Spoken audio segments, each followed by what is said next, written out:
Look, people need to understand, ICE officers and Border Patrol, they don't need probable cause to walk up to somebody, briefly detain them, and question them. They just need the totality of the circumstances, right? They just got through the observation, get articulable facts based on their location, their occupation, their physical appearance, their actions. So, Congressman Raskin, that's probable cause he's just dismissing casually. And then you have Donald Trump, who posted on Truth Social authorizing law enforcement to arrest ICE protesters using, quote, any means necessary. Our Constitution applies in peacetime and wartime. It applies if we have a Democratic president or a Republican president. We don't have special exceptions which say the Fourth Amendment doesn't apply if Donald Trump is president. We don't have exceptions which say, well, if we're dealing with immigrants, the Constitution doesn't govern. I've got MAGA colleagues who say to me, well, you don't think we've got due process for guilty people, do you?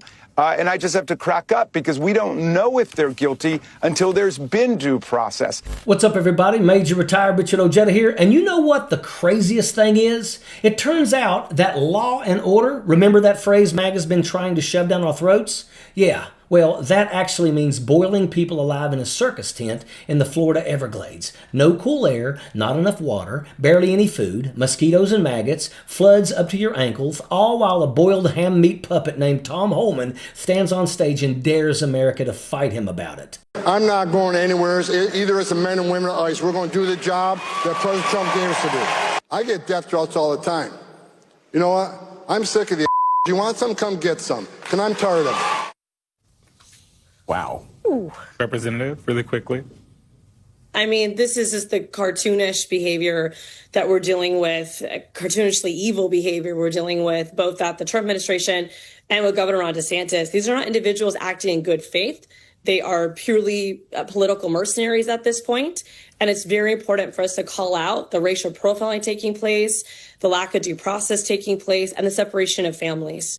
Let's get one thing straight. This is ethnic cleansing. But now it comes with a podcast, a merch table, and a stage at the Turning Point Convention. This wasn't some leaked clip. It wasn't a hot mic moment. It was premeditated. And no, Homan didn't snap. Let's be real. There's not much snap in spam. It flops down and jiggles, but it doesn't snap. Look, I've said this from day one. They can protest all they want. But if they cross the line, they're going to be arrested and they're going to be prosecuted. There's zero tolerance. They have the First Amendment rights. I had 1,000 protesters at my house. Whatever. You're not going to stop me. I'm not going to shut up. I'm going to keep doing what I'm doing. He showed us exactly what this deportation movement is all about. Anger, suffering, torture, authoritarianism, and Christian values, right? All proudly wrapped in cruelty. He was delivering the mission statement. Let that sink in. This guy stood on stage in front of MAGA loyalists and MAGA youth, not to talk about policy, but to flex, to threaten, to perform rage as leadership. You want to talk about virtue signaling? This was cruelty signaling. And for what? To cover up what's really going on. Because when you hear what's happening inside those tents, you'll understand just how hideous this all is.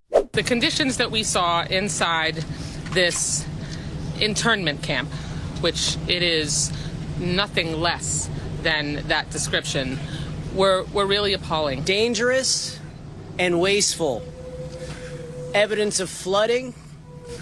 Floors that are only about 8 inches above the ground.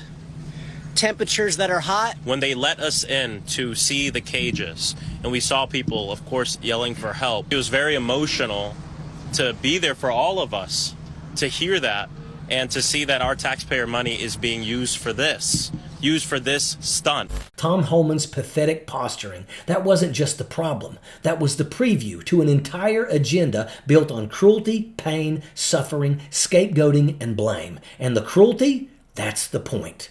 This is the worst possible thing that could be happening, and it's happening on purpose. You want to know what authoritarian collapse looks like? It's not one big explosion. It's a slow dismantling, piece by piece, while guys like Tom Homan scream nonsense to distract us from the fact that they're gutting the country from the inside out. We had due process. Now we've got ICE goons bragging they don't have time for the Constitution. We had civil servants working across administrations. Now they're being replaced by political loyalists off of the Trump campaign bus. We had had FEMA, the EPA, the Department of Education. Now they're being hollowed out by Project 2025, replaced with chaos, cronyism, and culture war witch hunts. We had good public schools. Now they want Christian indoctrination centers. We had food security with food stamps and social programs. Now they call that woke spending. We had judges, lawyers, hearings. Now Homan's on stage foaming at the mouth like he's headlining a Proud Boys pep rally.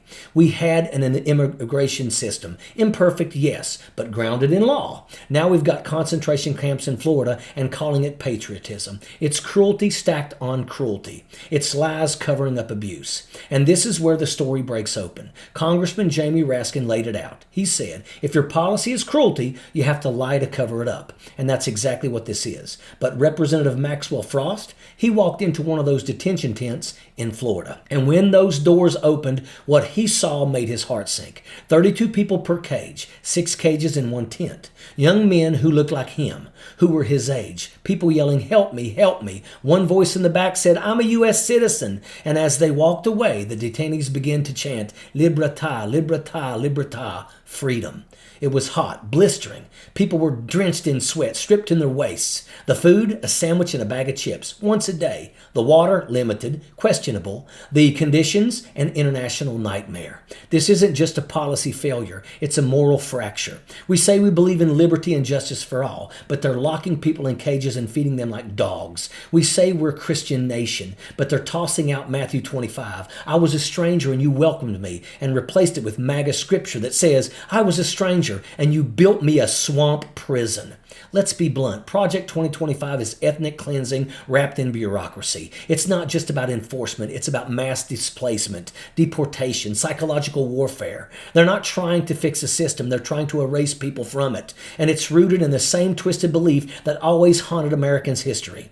The same people based on race, origin, wealth, religion are more human than others. It's manifest destiny. It's Jim Crow. It's concentration camps. It's Indian boarding schools. And it's happening again right now with podcasts, press passes, and cheering fans. It's the suffering of black and brown communities. It's the white and colored water fountains. It's segregation rebranded. It's racism with a TikTok account. And here's the thing. It doesn't take stormtroopers or Gestapo or burning books to lose a democracy.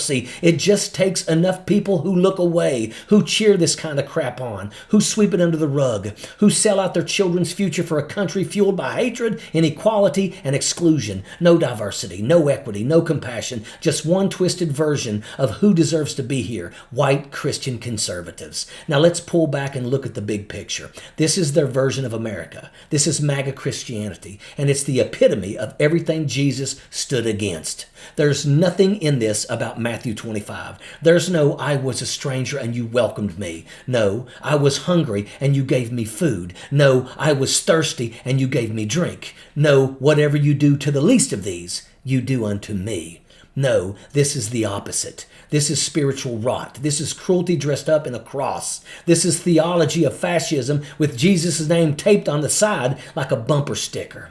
And the people who are cheering this on, the ones buying the merch, wearing the hats, posting their memes, the Benny Johnsons, the Charlie Kirks, the mouth-breathing pundits in MAGA media who are laughing about alligators eating immigrants. They are the very definition of wolves in sheep's clothing. But let's go even deeper into the theology behind this spiritual rot. These aren't just political extremists. These are apocalyptic zealots who believe they're acting out some twisted version of a prophecy. They think they're living in the end times, that the country falling apart is part of God's divine plan, that they're the holy warriors of a cosmic battle. And Donald Trump, he's their intercessor, their new Messiah, the man sent by God to wage the final war against the infidels, the atheists, the liberals, the immigrants, and usher in the golden age. They call it spiritual warfare. We call it delusion with a flag. These are the same people who think vaccines are the mark of the beast, who believe fluoride blocks their 5D ascension, who follow preachers screaming about demons and drag queens and Satan in Starbucks cups. They're spoon-fed conspiracies in QAnon pulpits wrapped in Jesus' name. They failed civics. They failed history. They failed science. And most of all, they failed compassion. But they're convinced themselves that they're the chosen chosen ones, that they're God's gatekeepers, that their hatred is holy, that their cruelty is commanded. They're not just misled, they're weaponized. And they've replaced Christ with a cartoon, with Trump, with nationalism, with whitewashed rage wrapped in a Bible verse. And they dare call it Christianity. No, this is Antichrist. This is blasphemy on a national scale. It's disgusting, it's cowardly, and it's morally bankrupt. And every single person who says Jesus in one breath and cheers state-sponsored suffering in the next, they deserve a special place in hell. Their justification of this hideous oppression is evil, because silence in the face of this horrible agenda is complacency. And we're not going to be silent. We're going to keep breaking it down. We're going to keep bringing you the truth right here on TYT and Rebel HQ. And that is an absolute fact. Sappers clear the way, airborne all the way.